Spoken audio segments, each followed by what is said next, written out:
and I will set test writing to file periodically. So with this periodically,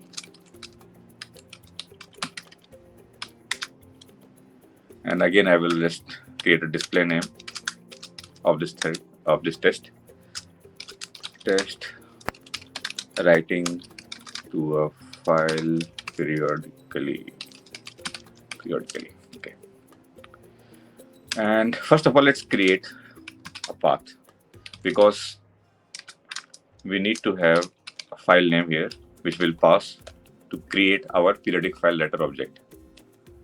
Again, we can use path.off, which is again a very good useful method. So I will create it in our source test resources, and let me give it a name as, say, realtime.log. Okay, realtime.log, and then we will create our object as file writer is equal to new periodic file writer and pass this path. So once we create this, this file will be created for the first time, because the file is not present here. So it will first create it, and then it will write this line. This is the header line. Let's go back, and now let's keep on writing it. So I will use a scheduled thread pool executor to keep on writing it at regular intervals. For that, I will again use this fennel scheduled. I'll just call it as executor. New scheduled executor, so thread pool executor. This one. I'll pass only one thread. It's fine. And this executor will schedule at fixed rate. And I will pass this file writer because this is our thread. And let me take, say, okay, final, say, long time unit. And I will mark it as 500L. So time unit in milliseconds, maybe. In milliseconds. So here I will pass it time unit in milliseconds. It's final.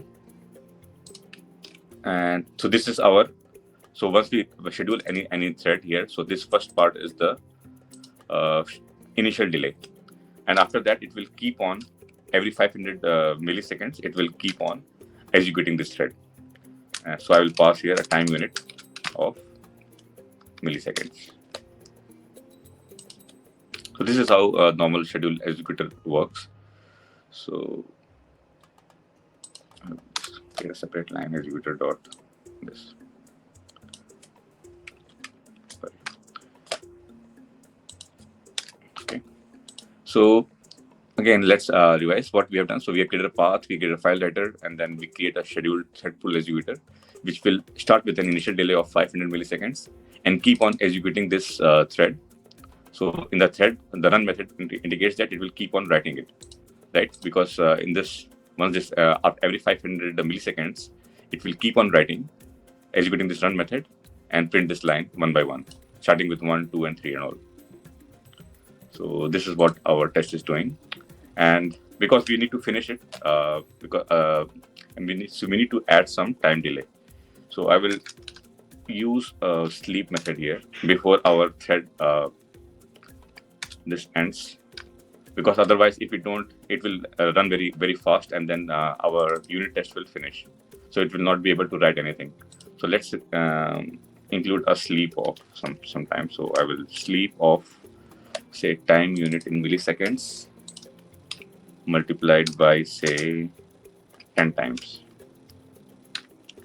And this sleep will throw a checked exception. So I think we'll throw it interpreted exception. Okay. So once I'm doing this sleep for 10, it means that it should be able to write it 10 times. What it means is, because 500 is a time delay, so every 500 milliseconds it will keep on executing that run method, and we have multiplied it by 10 times. It means that it will write it for at least for 10 times. 10 lines would be written here as expected. So it will be, this is the 1 line, 2 line, until this is the 10th line. So this is what our expectation is by this test case. So let's see. So guys, let's run this unit test case, and we will see that there would be a realtime.log created in our test Java source resources folder. And here it will be this realtime.log. And we expect that because we are having the sleep of 10 milliseconds, sorry, 10, if you say it will be 5 seconds in fact. So because we are doing 10 times, 10 multiplied by 500, it's like 5 seconds. So it means that there would be 10 lines printed, starting with the header line first, and then this 1 line, 2 line, 3 line until 10.